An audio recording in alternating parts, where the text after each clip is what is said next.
ഒരു നാടിൻ്റെ അല്ലെങ്കിൽ ഒരു ദേശത്തിൻ്റെ തന്നെ ഉത്സവം. അന്ന് അവിടെയുള്ളവരെല്ലാം തന്നെ സർവ്വതും ദേവിയിൽ സമർപ്പിച്ച് അവിടെ എത്തിച്ചേരുന്നു.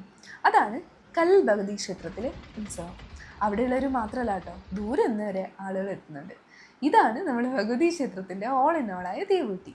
ദേവൂട്ടിയാളൊരു സുന്ദരി കുട്ടിയാണ് കേട്ടോ. എൻ്റെ വ്ളോഗൊക്കെ സ്ഥിരമായിട്ട് കാണുന്നവരാണെങ്കിൽ ഈ മുഖമൊക്കെ നിങ്ങൾക്ക് പരിചിതമായിരിക്കും.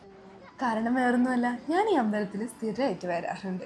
എല്ലാ ചൊവ്വയും വെള്ളിയും പ്രത്യേക ദിവസങ്ങളാണ്. അപ്പം ഞാൻ നേരത്തെ എൻ്റെ വ്ളോഗിൽ പറഞ്ഞ പോലെ തന്നെ ഈ അമ്പലത്തിന് ഒരുപാട് പ്രത്യേകതകളുണ്ട്. സ്ത്രീകൾ വലം വയ്ക്കാനൊന്നും പാടില്ല. അപ്പം ഇന്ന് ഉത്സവമായതുകൊണ്ട് തന്നെ ഭയങ്കര ലൈവ്ലി ആയിരുന്നു അറ്റ്മോസ്ഫിയർ. ഒരുപാട് ആളുകളുണ്ടായിരുന്നു, കച്ചവടക്കാരുണ്ടായിരുന്നു. ആകെ മൊത്തം ഒരു തിരക്കുമായിരുന്നു കേട്ടോ. അപ്പം ഞാൻ എപ്പോൾ ഈ അമ്പലത്തിൽ വന്നാലും മിസ് ചെയ്യാത്ത ഒന്നാണ് അവിടുത്തെ ശർക്കര പായസം. അത്രയ്ക്ക് ടേസ്റ്റാണ് കേട്ടോ. അപ്പം ഞാനത് വാദ്രബേബിക്ക് വാരി കൊടുക്കുകയാണ്. ശേഷം കുറച്ച് നേരം അവിടെ ഞാൻ സ്പെൻഡ് ചെയ്യും കേട്ടോ, മുറ്റത്തൂടെ അങ്ങോട്ടും ഇങ്ങോട്ടും നടന്നിട്ട്. കാരണം ഈ കാടിൻ്റെയൊക്കെ നടുവിലായതുകൊണ്ട് തന്നെ കാവുകൾ അങ്ങനെയാണല്ലോ. അപ്പോൾ അത്രയ്ക്ക് രസമാണ് ഈ അമ്പലം കാണാൻ, ചുറ്റും മരങ്ങളൊക്കെ ആയിട്ട്. അപ്പോൾ ഇന്ന് ഉത്സവമായതുകൊണ്ട് അവിടെ ചായ ഉണ്ടായിരുന്നു. അപ്പം ഞങ്ങൾ ഉപ്പുമാവും ചായയും കുടിക്കാൻ പോയി കേട്ടോ. എനിക്ക് അമ്പലത്തിലെ ചായകളോട് ഭയങ്കര ഇഷ്ടമാണ്. അപ്പം ഞാൻ കുറച്ച് ഭദ്രദേവിക്ക് വാരി കൊടുത്തു, പക്ഷെ അത് തീരെ കഴിക്കുന്നുണ്ടായിരുന്നില്ല. ഞാൻ പ്രണവേൻ്റെ ഫ്രണ്ടും വൈഫാണ് കേട്ടോ അത്. അപ്പം ഞാൻ അവിടെ നിന്ന് കഴിക്കുന്ന കണ്ടപ്പോൾ അച്ഛൻ വേഗം ഓടി വന്ന് ഭദ്രദേവിനെ എടുത്തു കേട്ടോ.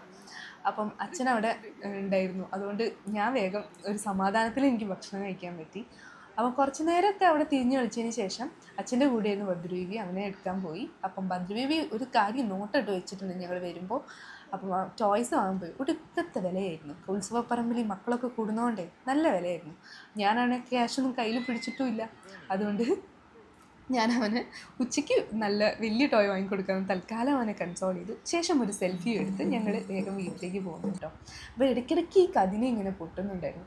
ഓരോ പ്രാവശ്യം പൊട്ടുമ്പോഴും ഓരോ ഞെട്ടലായിരുന്നു എനിക്ക്. ഞാനും ഞെട്ടുന്നുണ്ടായിരുന്നു, ഭദ്രദേവി ഞെട്ടുന്നുണ്ടായിരുന്നു. പക്ഷെ അവൻ എന്താ സംഭവിക്കുന്നത് അറിയട്ടോന്ന് അറിയില്ല, അവൻ കരഞ്ഞില്ല.